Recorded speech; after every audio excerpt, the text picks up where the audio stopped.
আজকে আমি আপনাদের একটি রাইস কুকার মেরামত করা দেখাবো। এই যে রাইস কুকারটি দেখতেছেন, এই রাইস কুকারের পাওয়ার কর্ডটি নষ্ট হয়েছে, পাওয়ার সকেট নষ্ট হয়েছে, পাওয়ার কেবলের যে মাথা রয়েছে, এই যে দেখেন পাওয়ার কেবলের মাথাটা নষ্ট হয়ে গেছে এবং এই যেখানে আমি এখন মারতুল দিয়ে অর্থাৎ খোলার চেষ্টা করতেছি, যেটা সকেটটা আর কি, এখানে সকেটের সঙ্গে এই কেবলের মাথাটি হিট হয়ে গলে একেবারে জয়েন্ট হয়ে গেছে। তো এরকম ধরনের কোনো সমস্যা হলে আপনার বাড়ির রাইস কুকারটি আপনি নিজেই মেরামত করতে পারবেন। তো ফুল ভিডিওটি দেখবেন আশা করি, তাহলে আপনি এরকম ধরনের একটি রাইস কুকার পুরোপুরি নিজেই মেরামত করতে পারবেন। তো চলুন ভিডিও শুরু করা যাক। রাইস কুকারটি মেরামত করার জন্য সর্বপ্রথমে রাইস কুকারটি সুন্দরভাবে খুলে নিতে হবে।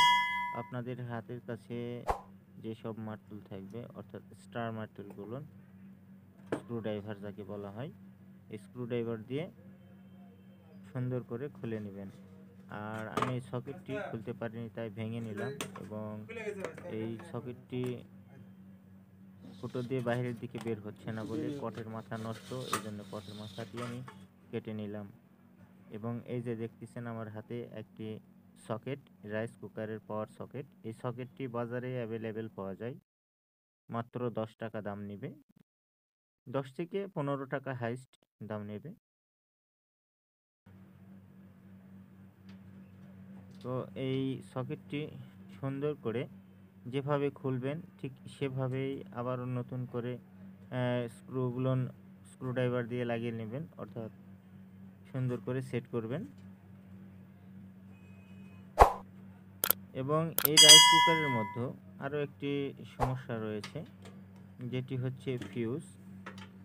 এই ফিউজটি আমাদের এখানে সেট করতে হবে। এই যে ফিউজটি দেখতেছেন, এই ফিউজটি নষ্ট হয়ে গেছে এই রাইস কুকারে। তো যদি আপনাদের রাইস কুকারের ফিউজ নষ্ট হয়ে থাকে, তাহলে সেক্ষেত্রে আপনি একটি রাইস কুকারের এই ফিউজগুলো লাগিয়ে নেবেন। আর যদি ফিউজটি সুন্দর থাকে, ভালো থাকে, তাহলে তো আর লাগানোর কোনো প্রয়োজন নাই। তো এই রাইস কুকারে ফিউজটি নষ্ট হয়েছে, এই জন্য আমি ফিউজটি লাগিয়ে নিচ্ছি, নতুন সকেটের সঙ্গে সংযুক্ত করে নিচ্ছি।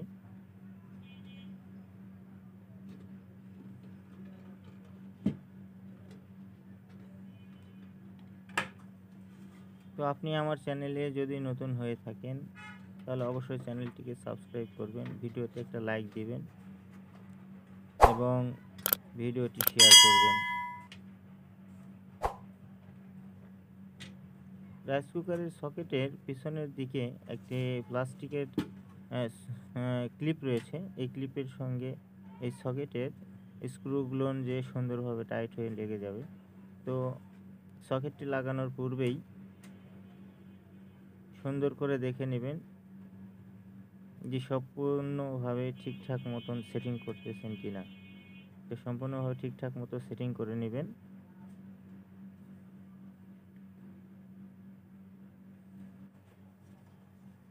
এই যে আমি ফিউজটি লাগিয়ে নিলাম এবং সকেটটিও লাগিয়ে নিয়েছি। এখন এই ফিউজের আরেক মাথা রয়েছে, এই মাথাটি আমি কয়েলের সঙ্গে স্ক্রু দিয়ে লাগিয়ে দিব, কেননা এখান থেকেই লাগিয়ে দিতে হবে। আপনার একটা রাইস কুকার খুললে অবশ্যই বুঝতে পারবেন যে এটা কীভাবে ছিল, ঠিক যেভাবে ছিল ঠিক সেভাবেই আবারও লাগিয়ে নেবেন।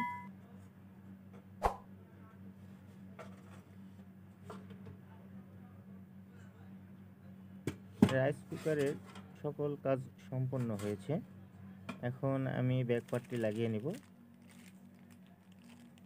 এই যে আমার হাতে দেখতেছেন একটি রাইস কুকারের পাওয়ার কট নতুন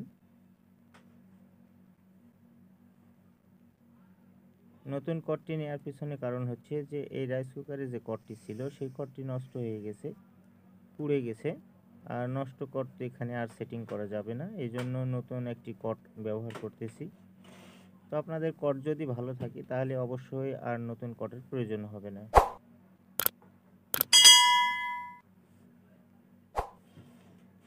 এখন এই রাইস কুকারটি আমি বিদ্যুতে দেব, বিদ্যুতের সংযোগ দিয়ে দেখতেছি। এই যে দেখেন রাইস কুকারে পাওয়ার চলে এসেছে। লাল বাতি জ্বলছে কুকিং এবং ওয়ার্ম দুটি বাতি জ্বলছে। তো ভিডিও আজকের মতো এ পর্যন্তই রাখছি। আল্লাহ হাফেজ।